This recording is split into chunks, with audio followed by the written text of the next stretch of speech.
नमस्ते, मैं अलका ठाकुर हूं और आप सभी का अलका मेडिकल क्लासेस में स्वागत है। तो आज हम बात करने वाले हैं हल्दी के फ़ायदे क्या क्या होते हैं। अगर आप अपने डाइट में हल्दी को शामिल करते हैं या फिर आप अपने खाने में इसको शामिल करते हैं तो कौन कौन से ऐसे फ़ायदे हैं जो हमें मिलते हैं और किस व्यक्ति को हल्दी कम या फिर बिल्कुल नहीं खाना चाहिए, इसके बारे में भी हम डिस्कस करेंगे। हल्दी की मात्रा कितनी होनी चाहिए आपके खाने में, कितना कम कितना ज़्यादा, बॉडी में क्या क्या इफ़ेक्ट पड़ता है और आपको ये कैसे बचाती है। इन सभी बातों को हम आज के लेक्चर में डिस्कस करेंगे।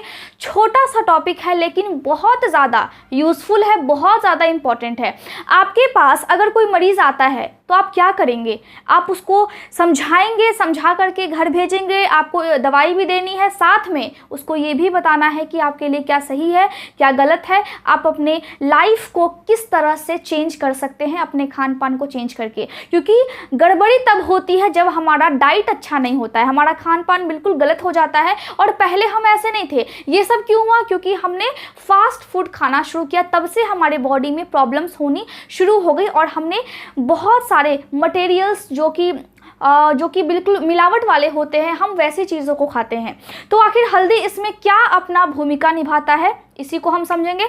हल्दी में बहुत एक रासायनिक तत्व पाया जाता है जिसको हम बोलते हैं करक्यूमिन, ठीक है।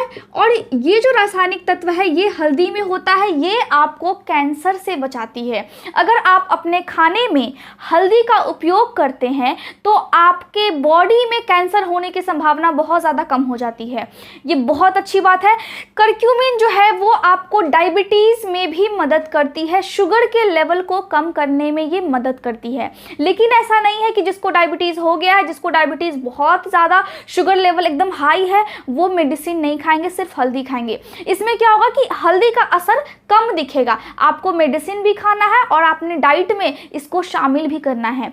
हल्दी की जो तासीर होती है वो गर्म होती है, इसीलिए हल्दी को हम थोड़ा सा उपयोग करते हैं। जहाँ पे गर्म मौसम है हल्दी कम उपयोग कीजिए, जहाँ पे ठंडा मौसम है आप दूध में हल्दी को मिला करके रोज रात में आप पीजिए और देखिए कि आपको कितना ज़्यादा फायदा मिलता है। ये आपके बॉडी के इम्यून सिस्टम को बूस्ट करता है, मतलब आपकी रोग प्रतिरोधक क्षमता बहुत ज़्यादा अच्छी हो जाती है। अब जब आप हल्दी में जब आप दूध को मिक्स करते हैं, या फिर हम कह सकते हैं कि दूध में जब आप हल्दी को मिक्स करते हैं तो वहाँ पे क्या होता है, पॉलीलिपोसैकेराइड, ठीक है।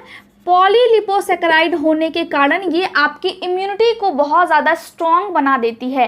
किसी को प्रोस्टेट कैंसर है, अब प्रोस्टेट ग्लैंड कहाँ पे होता है? पुरुषों में होता है। पुरुषों का जो मूत्राशय होता है, मतलब यूरिनरी ब्लैडर, जहाँ पे पेशाब इकट्ठा होता है और फिर पेनिस से पास होता है, तो पेशाब की थैली के जस्ट नीचे एक ग्लैंड होती है, एक ग्रंथि होती है जिसको हम बोलते हैं प्रोस्टेट, ठीक है। तो उस प्रोस्टेट ग्लैंड में अगर कैंसर हो जाता है किसी को, तो जब आप हल्दी का सेवन करते हैं तो वो जो कैंसर के बढ़ने का जो स्पीड है फिर वो हल्दी की वजह से कम हो जाता है। अब समझिए कि कैंसर होने के बाद भी ये आपको मदद करती है। हल्दी में अगर आप काली मिर्च और शहद मिला करके खाते हैं तो ये आपके बॉडी को बहुत अच्छी तरह से हील करता है, ठीक करता है। सर्दी हो, जुकाम हो, हम ये चीज़ें खा सकते हैं जिससे हमारा सर्दी जुकाम या फिर गले में जो इन्फेक्शन हो जाता है, नाक में जो इन्फेक्शन होता है, फेफड़े में जो हल्का फुल्का इन्फेक्शन है, फिर वो भी ठीक हो जाता है। ये आपके बॉडी के रोग प्रतिरोधक क्षमता को बढ़ाने के साथ साथ आपके बॉडी में अगर कोई इन्फेक्शन है उसको भी खत्म कर रही है। लेकिन हमें ये बात याद रखनी चाहिए कि जब भी किसी को गॉल ब्लैडर में स्टोन हो जाए, मतलब पित्त की थैली में जब किसी को पथरी हो जाती है, तो उस टाइम में आप हल्दी का सेवन ना करें। आप जो भी दवाई खाते हैं डॉक्टर से पूछें और फिर जा कर के उसके अनुसार अपने खान पान को रखें। प्रेगनेंसी में हल्दी को बहुत ज़्यादा नहीं खाना चाहिए। आप जो भी डाइट लेते हैं उसमें आप हल्दी को थोड़ा बहुत शामिल कर सकते हैं, अधिक हल्दी उस टाइम आपको नहीं खानी है, ठीक है।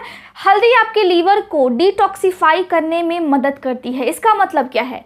हल्दी आपके लीवर को साफ करने में मदद करती है। अगर वहाँ पे फैट जमा हो गया तो उस फैट को जमने नहीं देती है। लेकिन जब फैट ज़्यादा जमा हो जाता है तो फिर आपको लीवर की समस्या हो जाती है, लीवर सिरोसिस हो जाता है, जिसकी वजह से बहुत ज़्यादा कॉम्प्लिकेशंस आने लगते हैं। तो उस टाइम में आपको ध्यान रखना है कि मेडिसिन भी खाना है। लेकिन मैं हमेशा बोलती हूँ कि जब भी आप अपने खान पान में सुधार करते हैं तो आपके बॉडी के जो भी डिजीज़ है उसमें भी सुधार होने लगते हैं।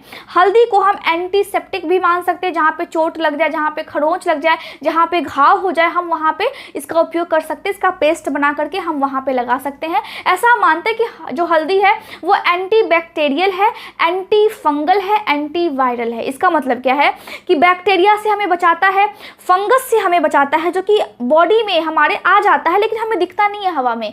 हमें हवा में तो बहुत सारी चीज़ें नहीं दिखती हैं। ऑक्सीजन दिखता है क्या, कार्बन डाइऑक्साइड दिखता है क्या, वैसे ही बैक्टीरिया, वायरस, फंगस ये सभी नहीं दिखते हैं, लेकिन जब भी हमारे बॉडी में एंटर करते हैं तो हमारे बॉडी को नुकसान पहुंचाते हैं।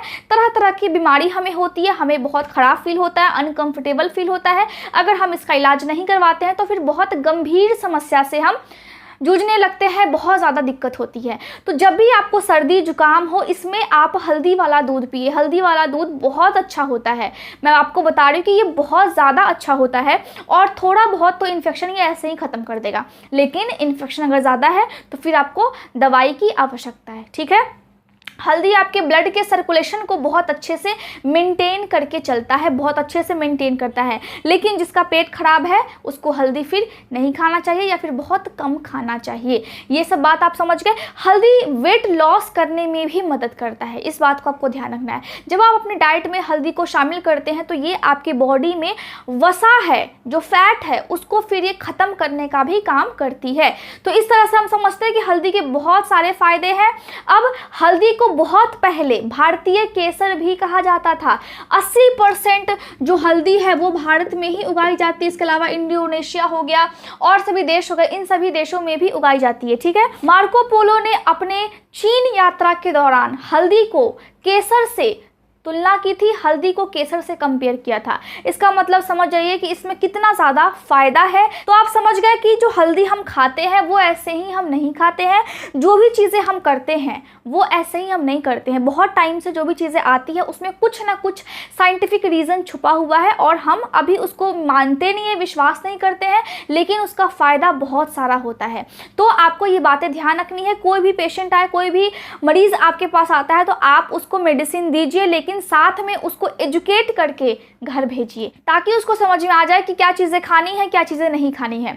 तो आज का लेक्चर यहीं पे ख़त्म होता है, लेकिन इसको बहुत अच्छे से आपको पढ़ना है, नोट्स को बनाना है और हमेशा ध्यान रखना है कि जो भी चीज़ हम खाते हैं, जो भी मेडिसिन हम पेशेंट को देते हैं, उसका क्या उपयोग है और क्या उसका साइड इफ़ेक्ट्स हैं। ठीक है, थैंक यू सो मच।